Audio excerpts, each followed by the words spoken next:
بشيرا ونذيرا وداعيا إلى الله بإذنه وسراجا منيرا صدق الله المولانا العظيم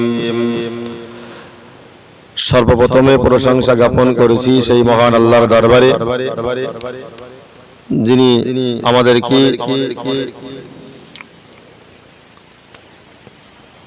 এই দোয়ার মজলিসে বসার মতো তৌফিক দিয়েছেন। সেই মহান দরবারে আমরা প্রশংসা জ্ঞাপন করেছি আলহামদুলিল্লাহ। দরুদ ও সালাম সেই বিশ্ব নবীর দরবারে অসংখ্যবার দরুদ ও সালাম। সকলে বলুন সাল্লাল্লাহু আলাইহি ওয়াসাল্লাম। তো ভাই শবে বরাত একটা রজনী আছে, আমরা সকলে জানি ভাগ্যের রজনী।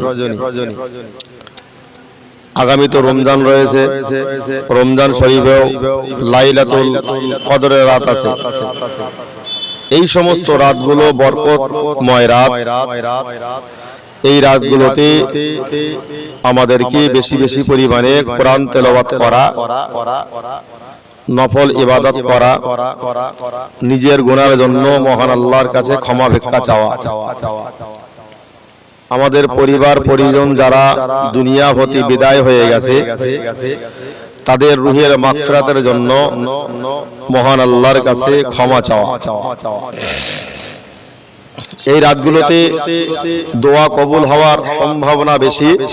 এই জন্য এই রাতগুলোতে বেকার না নষ্ট করে এই রাতগুলোতে মহান আল্লাহর কাছে নিজের গুনাহের জন্য চোখের পানি ঝরানো, নিজের গুনাহের জন্য আল্লাহর কাছে নত স্বীকার করা। যদি আল্লাহ দোয়া কবুল করে নেন তাহলে ওই বান্দা ওই বান্দির तमाम জীবনের গুনাহ মহান আল্লাহ মাফ করে দেবেন। জোরে বলুন সুবহানাল্লাহ। আল্লাহ বান্দা মনে রাখুন, তাই মহান আল্লাহ কোরআন শরীফের ভিতরে স্পষ্ট করে বলে দিলেন, ওয়াইদা কুরিয়াল কোরআন ফাসতামিউ লাহু ওয়া আনসিতু লাআল্লাকুম তুরহামুন। মহান আল্লাহ বললেন, ও আমার বান্দা বান্দি, তোমরা মনে রাখো, ওয়াইদা কুরিয়াল কোরআন ফাসতামিউ লাহু ওয়া আনসিতু লাআল্লাকুম তুরহামুন।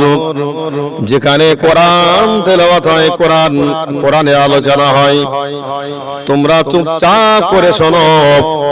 আমার বান্দা বান্দি, যদি তোমরা কোরআনগুলো চুপচাপ করে শোনো, আমি আল্লাহ তোমাদেরকে জানিয়ে দিলাম এতে তোমাদের ভালাই হয়েছে, তোমাদের লাভ রয়েছে।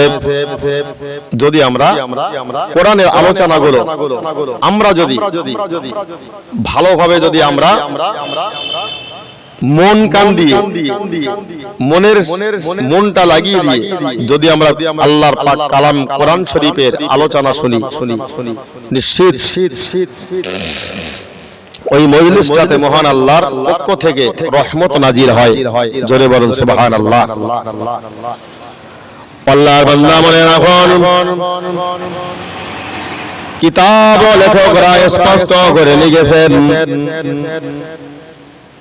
আগামী দিনে যে শবে বরাতের রাত রয়েছে, এই শবে বরাতের রাতের রীতি নিজের গুনার জন্য আপনার আমার পিতামাতা যাদের চিরবিদায় হয়ে গেছে, আল্লাহর বান্দা মনে রাখুন, ওই নিজের পিতামাতা এবং নিজের জন্য মহান আল্লাহর কাছে ওই রাত্রিতে দোকানি হাত তুলে আল্লাহর কাছে দোয়া করতে হবে। যদি মহান আল্লাহর কাছে আমরা দোয়া করতে যে এক ফোঁটা চোখের পানি আপনার আমার চোখ দিয়ে যদি একটা বারের জন্য পড়ে যায়, আর সেটা সত্যি যদি আল্লাহর ভয়ে ভয়ে হয়ে যায়, দিনের নবী মুহাম্মদ রাসূলুল্লাহ জানিয়েছেন ওই চোখের পানি ফেলার কারণে মহান আল্লাহ ওই বান্দা বান্দির জন্য জাহান্নামের আগুনকে আল্লাহ হারাম করে দেবেন। জোরে বলুন সুবহানাল্লাহ। যদি আমাদের ওই পানিটা যদি আমাদের আল্লাহর ভয়ে ভয়ে যদি আমাদের চোখ থেকে আমরা ফেলতে পারি, নিশ্চিত করে এটা বলা যেতে পারে ওই পানিটা চোখ থেকে পড়ার কারণে মহান আল্লাহ চাইলে এক ফোঁটা চোখের পানিতে আল্লাহর কঠিন জাহান্নামের আগুনকে আল্লাহ হারাম করে দেবেন। কিন্তু আমরা কাঁদি না। দিনের নবী মুহাম্মদ রাসূলুল্লাহ সাল্লাল্লাহু আলাইহি ওয়াসাল্লাম জানিয়েছেন, ওই শবে বরাতের রাতে যদি কোনো বান্দা বান্দীরা নফল ইবাদত করার পরে তওবা করে, তওবাটা করার পরে যদি আমার কাছে হাত ওঠাই, আমি আল্লাহ ওই বান্দা বান্দীর জীবনের গুনাহগুলোকে আমি আল্লাহ maaf করে দিয়ে থাকি। জোরে বলুন সুবহানাল্লাহ। আল্লাহর বান্দা মনে রাখো, ওই শবে বরাত রাত্রেতে ভাগ্যের রজনীতে, ওই রাত্রেতে বান্দা বান্দির দোয়া কবুল করার জন্য আল্লাহ তো অপেক্ষায় রয়েছেন। কখন আমার বান্দা বান্দিরা আমাকে ডাকবে আর আমি আল্লাহ আমার বান্দার জীবনের গুনাহগুলো কি maaf করে দেব। ওই গভীর রাত্রে অন্তত শবে বরাতের রাত্রে আল্লাহর কাছে দোয়া চাও। যদি আমরা সেই দোয়াগুলো নিজের গুনাহ মাফের জন্য আমরা চাই, অবশ্যই আল্লাহ ওই বান্দা বান্দিকে কখনো ফিরিয়ে দেবেন না। আল্লাহ বান্দা মনে রাখো, তাই মহান আল্লাহ কোরআন শরীফের ভিতরে স্পষ্ট করে বলে দিলেন, ইয়া আইয়ুহাল্লাযীনা আমানু তুবু ইলাল্লাহি তাওবাতান নাসুহা।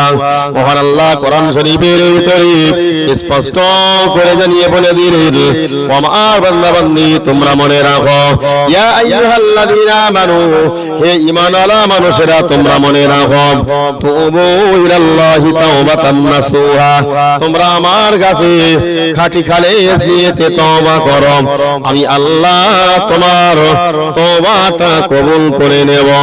আল্লাহর বান্দা মনে রাখো, আল্লাহর কাছে তওবা করে যদি মহান আল্লাহর কাছে ক্ষমা ভিক্ষা চাওয়া যায়, অবশ্যই অবশ্যই করে বলা যেতে পারে ওই বান্দা বান্দিকে মহান আল্লাহ কখনো ফিরিয়ে দেন না।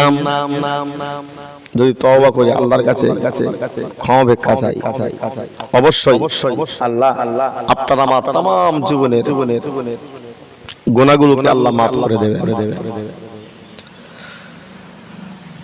আল্লাহর বান্দা শুধু তাই নয়, দিনের নবী মুহাম্মদ রাসূলুল্লাহ জানিয়েছেন, আমার উম্মতি তোমরা মনে রাখো, ওই শবে বরাতের রাতগুলোতে, এই ভাগ্যের রজনীতে, এই বরকতপূর্ণ রজনীতে তুমি যেমন তোমার নিজের গুনাহের জন্য আল্লাহর কাছে ক্ষমা চাইবে, শুধু না না না না শুধু তাই নয়, এমনি করে তোমার পিতামাতা যারা চির বিদায় হয়ে গেছে, কারোর বা মা চলে গেছে, কারোর বাবা চলে গেছে, কারোর বা আব্বা মা উভয় চলে গেছে, আল্লাহর বান্দা বান্দি মনে রাখো, দিনের নবী মুহাম্মদ রাসূলুল্লাহ জানিয়েছেন, ওই রাত্রিতে নবীর শানে কয়েকটি বার দরুদ শরীফ পড়ুন, আর সূরা ইখলাস পড়ুন, সূরা ফাতিহা পড়ুন, আর আল্লাহর কাছে তওবা করুন।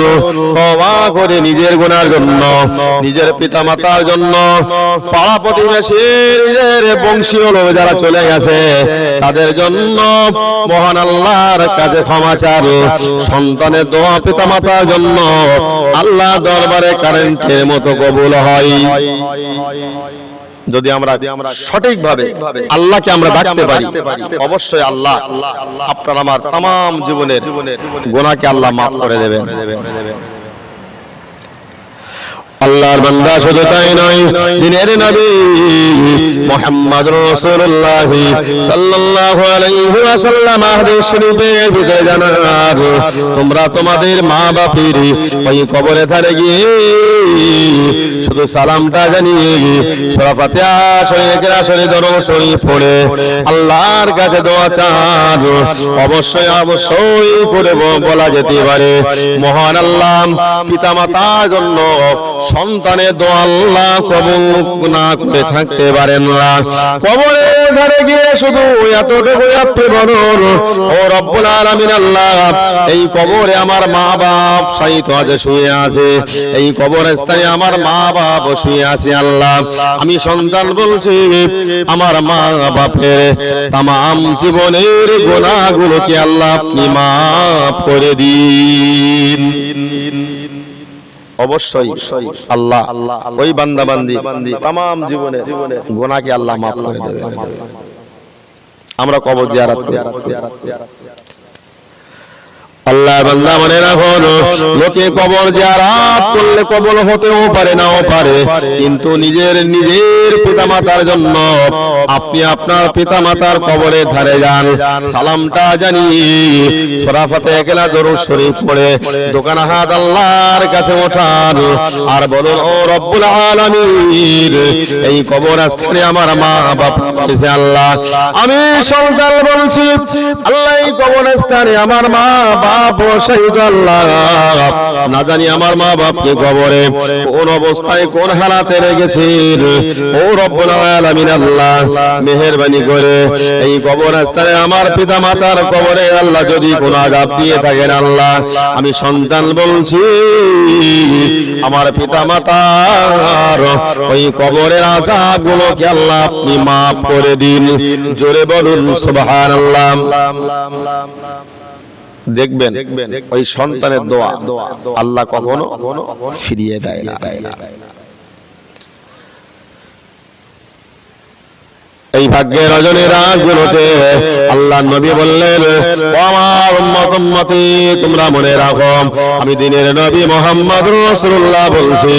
আল্লাহ নবী বললেন, আল্লাহুম্মা গফির লি হাইয়িনা ওয়া মাইয়িতিনা, আল্লাহ রাসূল বললেন তোমরা আল্লাহর কাছে দোয়া চাও, আল্লাহুম্মা গফির লি হাইয়িনা ওয়া মাইয়িতিনা, আল্লাহ আমরা যারা জীবিত এবং যারা মৃত আল্লাহ আমাদের সকলকে আল্লাহ আপনি ক্ষমা করে দিন। আল্লাহর বান্দা মনে রাখুন, এই সমস্ত ভাগ্যের রজনীগুলোতে যদি মহান আল্লাহর কাছে দোয়া করা যায়, অবশ্যই অবশ্যই ওই দোয়া আল্লাহ কবুল না করে থাকতে পারেন না। এই রাতগুলোতে তাসবিহ তেলাওয়াত করা, কোরআন তেলাওয়াত করা, ওই কোরআনগুলো তেলাওয়াত করে নফল নামাজ পড়ে তাসবিহ পড়ে মহান আল্লাহর কাছে দোয়া চান, অবশ্যই অবশ্যই বান্দা বান্দির জীবনের গুনাহগুলোকে আল্লাহ মাফ করে দেবেন। অবশ্যই আল্লাহ ওই তামাম পৃথিবীর বান্দা বান্দিরা যদি আল্লাহর কাছে ক্ষমা চায়, অবশ্যই আল্লাহ তাদের জীবনের গুনাহগুলোকে আল্লাহ মাফ করে দেবেন। শবে বরাতের রাতগুলোতে যদি মহান আল্লাহর কাছে দোয়া চাওয়া যায়, অবশ্যই করে মনে রাখুন, না না মুসলমান মনে রাখুন, ওই দোয়া করছেন কালো আল্লাহ ফিরিয়ে দিতে পারেন না, ফিরিয়ে দেবেন না। সকলে মিলে আমরা কবর জিয়ারত করি শবে বরাতের সময়। তো শবে বরাতের সময় আমরা কবর জিয়ারত করি দলবদ্ধভাবে। আল্লাহ চাইলে কবুল করতেও পারে, আবার কবুল নাও করতে পারে।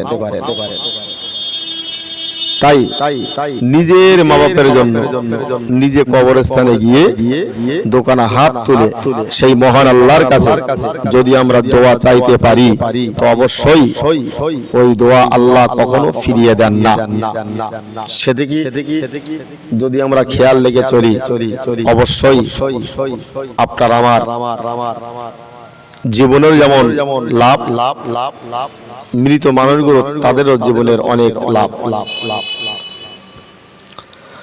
আল্লাহ বান্দা মনে রাখুন, দিনের নবী মুহাম্মদুর রাসূলুল্লাহ সাল্লাল্লাহু আলাইহি ওয়াসাল্লাম হাদিস শরীফের ভিতরে বলেন, এই ভাগ্যের রজনীগুলো